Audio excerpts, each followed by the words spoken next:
Have you ever sat down to Thanksgiving dinner and wondered if everything you were taught about Pilgrims, Native Americans, and that friendly feast was a complete lie?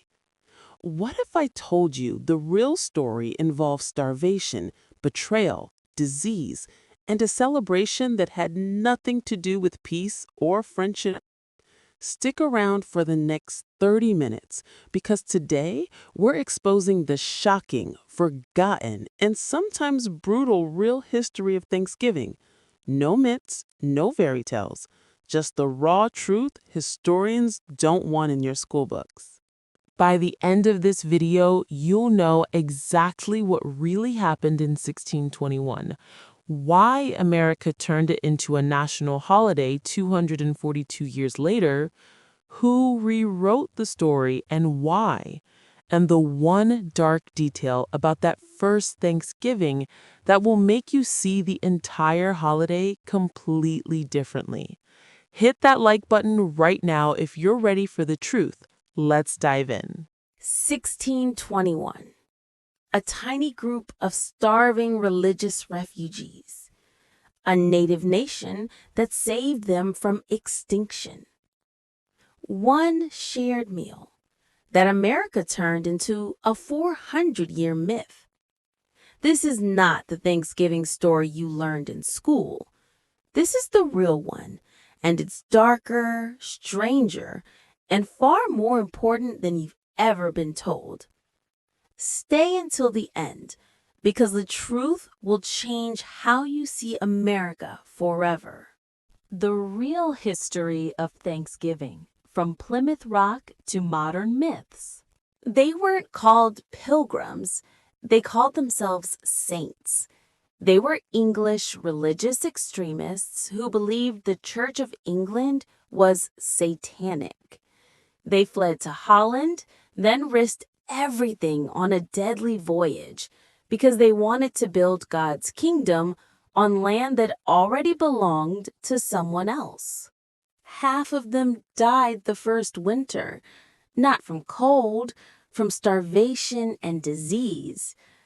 By March 1621, only 53 out of 102 were still breathing.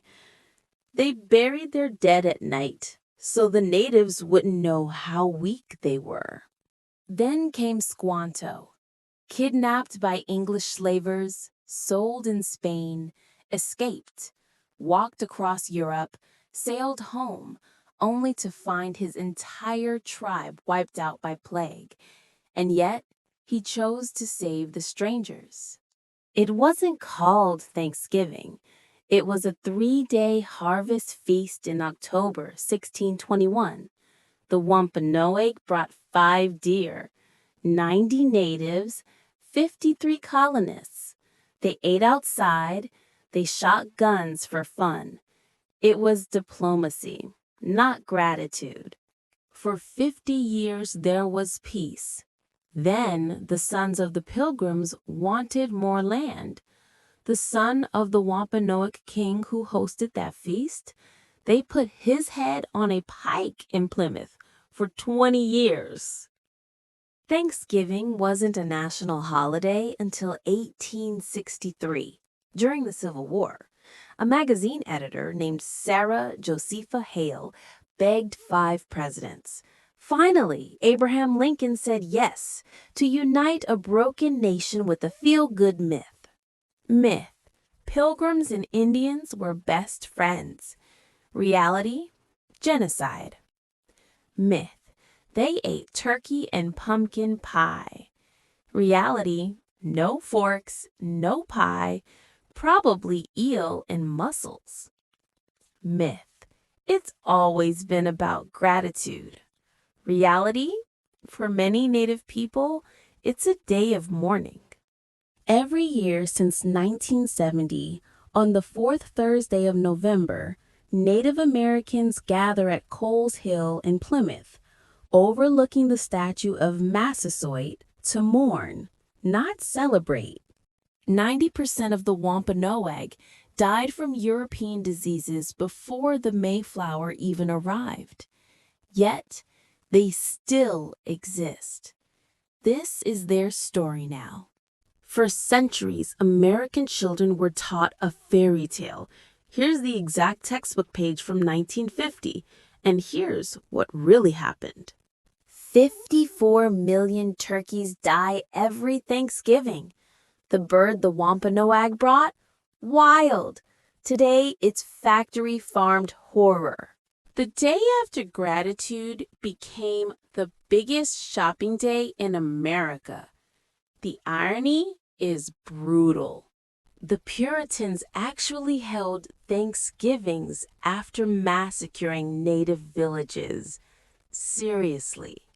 Listen to Lincoln's exact words and realize it was war propaganda. Today, native chefs are bringing back the real foods: venison, succotash, wojapi. No turkey required. Some say cancel it. Some say reclaim it. Some say just tell the truth.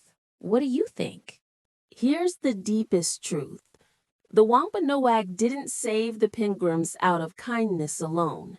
They needed allies against rival tribes. Everyone was playing the long game. That one meal bought 50 years of peace. Maybe that's worth remembering. So this Thanksgiving, eat what you want, watch football, be with family. But now you know the real story. The question is, what are you going to do with it? Comment the one thing that shocked you most. Subscribe because history isn't boring. It's just been lying to you.